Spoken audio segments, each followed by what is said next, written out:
Hey, what's up, everybody? This is Gary Holt from Exodus and formerly from Slayer, and you're listening to The Razor's Edge.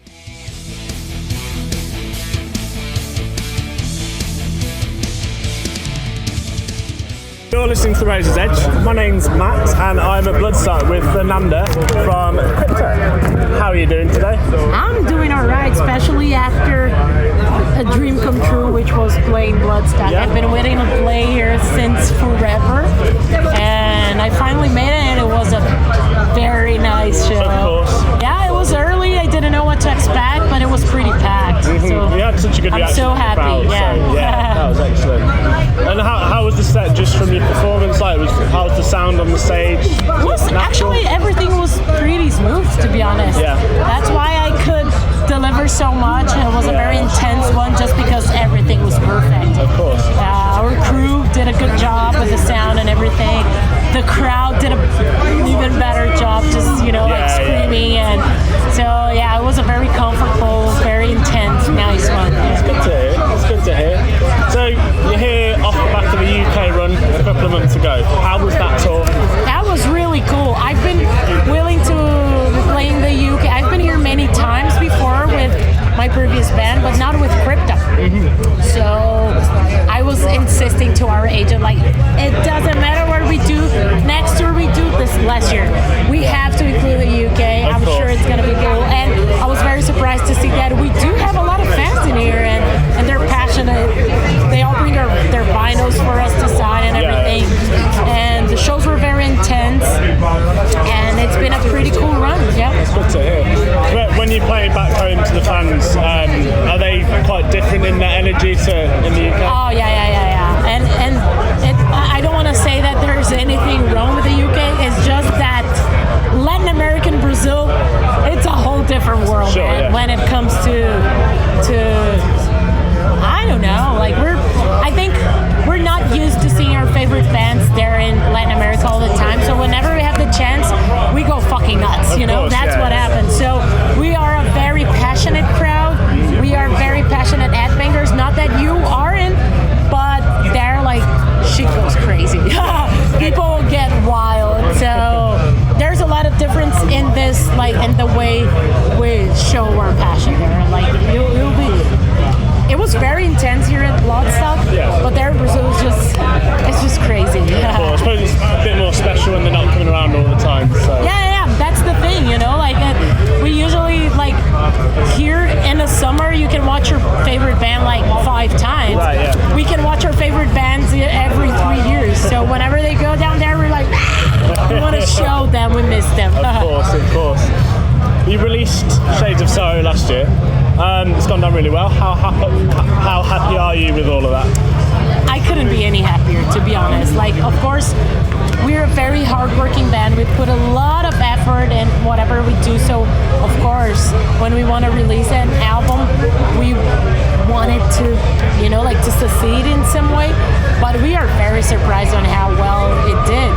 It was good press, and we hit the charts, and fans loved it and felt represented by the album, which I feel very humbled and happy about. So, and we've been touring a lot with this album, people singing the songs and everything. So I think it's been a success. No, it's good to hear. Is it too soon to talk about another album? Well, I can talk about it, but it's not that it's any close to being ready. Our new album, Shades of Sorrow, it's 1 year old, and I usually release an album every 2 years. But with this next one, I'm thinking of a more, elaborate kind of concept for it. So we're taking our time to write it. We'll actually take a break from touring next year. We'll tour less, just so we can focus on writing the album. But I can guarantee it's gonna be out somewhere in 2026. So it's gonna be a 3-year gap. Got it. Yeah. But we kind of need it, so we're not pressured to, and we can actually deliver the famous third album, make it or break it, or whatever they call it. Of course. How important was it for you personally to go from doing thrash metal kind of things in Nervosa to now doing a death metal sound? Luckily they're both my favorite genres, so it was not that tough because I love death metal even before starting to write it. But it was challenging, I have to say, because people tend to think that because they are on the same side of extreme metal, they're similar, but they're two different worlds. So on the beginning, I would write so many thrash metal riffs, and I was like, oh damn, that's too thrashy, so I would have to put it aside and focus on death metal. Lyrically, it was the most challenging for me because it was very comfortable to me to write, like protest songs for thrash metal. But now, I didn't have any repertoire on demons or whatever. I was like, what the fuck am I gonna write about? But then I kind of found myself writing about, psychology and our psyche and stuff like that. And I think it's been pretty good. You get some amazing lyricists in death metal, like Chuck Schuldiner. Yeah, my main inspiration. Right, exactly. So. No, it's amazing. And Nervosa were here yesterday. Do you keep in touch and see each other? They were playing. I saw they were playing, but I didn't know it was yesterday. Right. Okay. I mean, we don't keep in touch because there's. It's not that we're still friends, close friends, but we always bump into each other at festivals, and we always, give each other a hug and say, hey, nice set and everything.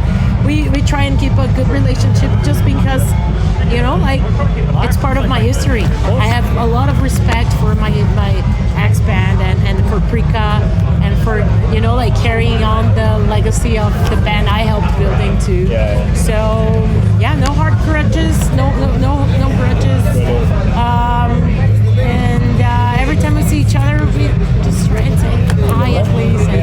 But Who else have you gone to see today at Bloodstock?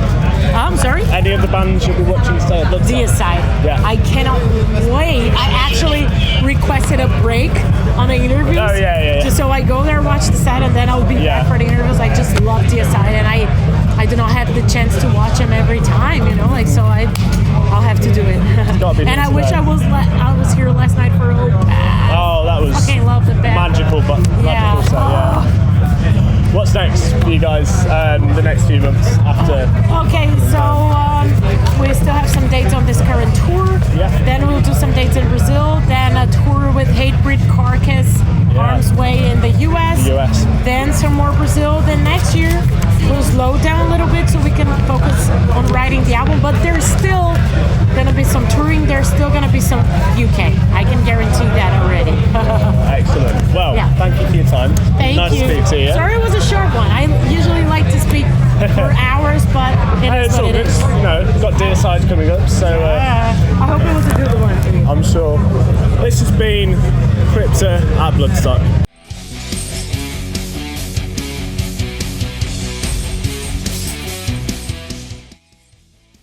Thanks for listening. Make sure you keep up to date with future episodes by subscribing to our channels.